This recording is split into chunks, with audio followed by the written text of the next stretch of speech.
Shalom, selamat pagi Bapak, Ibu, dan Saudara sekalian. Kita bersyukur kepada Tuhan, kita semua masih diberikan kesehatan pagi hari ini. Masih ada kesempatan kita untuk beraktivitas pagi hari ini. Mari kita sambut hari ini dengan penuh sukacita. Pagi hari ini kita juga mau mendengar dan merenungkan firman Tuhan. Mari kita siapkan hati kita terlebih dahulu dengan berdoa. Bapa di surga, kami berterima kasih buat hari yang baru. Pagi hari ini kami datang ke hadapan Tuhan untuk mendengar suara-Mu Tuhan. Berikan telinga dan hati seorang murid agar kami bisa mendengar dan merenungkan firman-Mu dengan baik. Kami siapkan hati pikiran kami juga hanya di dalam nama Yesus. Haleluya. Amin. Tema renungan kita hari ini adalah mintalah dengan kerendahan hati. Diambil dari Markus 10 ayat 46 sampai 52. Beginilah firman Tuhan. Lalu tibalah Yesus dan murid-muridnya di Yeriko.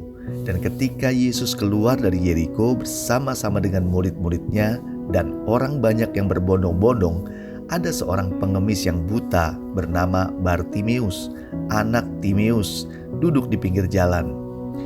Ketika didengarnya bahwa itu adalah Yesus orang Nazaret, mulailah ia berseru, "Yesus, anak Daud, kasihanilah aku." Banyak orang menegurnya supaya ia diam, namun semakin keras ia berseru, "Anak Daud, kasihanilah aku." Lalu Yesus berhenti dan berkata, "Panggillah dia." Mereka memanggil orang buta itu dan berkata kepadanya, "Kuatkan hatimu, berdirilah, ia memanggil engkau." Lalu ia menanggalkan jubahnya, ia segera berdiri dan pergi mendapatkan Yesus. Tanya Yesus kepadanya, "Apa yang kau kehendaki supaya aku perbuat bagimu?" Jawab orang buta itu, "Rabuni, supaya aku dapat melihat." Lalu Yesus berkata kepadanya, "Pergilah, imanmu telah menyelamatkan engkau." Pada saat itu juga, melihatlah ia, lalu ia mengikut Yesus dalam perjalanannya.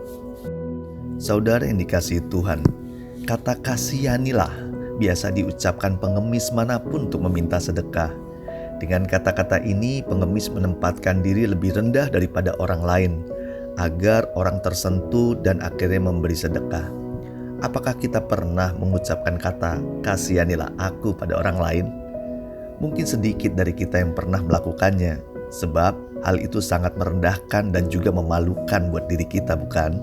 Bartimeus dalam pembacaan firman pagi hari ini, ia merendahkan diri di hadapan Yesus. Ia minta dengan rendah hati, bukan dengan perasaan bahwa ia berhak menerima apa yang ia minta, bahwa ia berhak untuk disembuhkan. Tetapi sikap Bartimeus, ia menyadari bahwa ia adalah pengemis yang buta. Ia sadar bahwa orang punya hak penuh untuk memberinya sedekah atau tidak. Maka ia juga sadar bahwa Yesus punya hak penuh untuk mengabulkan atau tidak mengabulkan permintaannya. Sikap sungguh-sungguh meminta dan juga pantang menyerah saat orang-orang di sekitarnya menyuruh untuk diam, Bartimeus justru semakin bersungguh-sungguh meminta. Itulah yang akhirnya membuat Yesus memperhatikannya. Bartimeus tetap meminta, bahkan dengan lebih kencang berteriak meminta pertolongan kepada Yesus. Hal ini yang membuat hati Yesus tergerak. Semua tergantung belas kasihan Yesus. Sikap itulah yang membangun imannya, meminta dengan kesungguhan hatinya. Dan puji Tuhan, Yesus menjawab dan mendengar permohonannya. Ia disembuhkan, ia bisa melihat, dan ia mengambil keputusan untuk mengikut Yesus. Saudara yang dikasihi Tuhan, saya pribadi juga sering tergerak untuk memberi pengemis di lampu merah. Tetapi saya sering pilih-pilih dan lihat-lihat dulu. Terkadang saya melihat keadaannya dulu. Yang jadi pertanyaan pagi hari ini adalah bagaimana cara kita meminta sesuatu kepada Tuhan. Mintalah bukan mengklaim.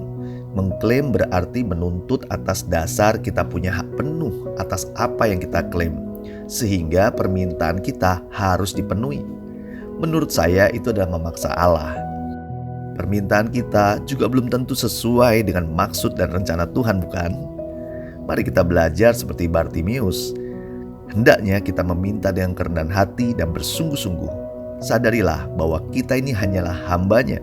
Teruslah meminta, jangan menyerah, sebab belas kasih Allah pasti akan datang untuk menjawab setiap kebutuhan kita, bukan keinginan kita.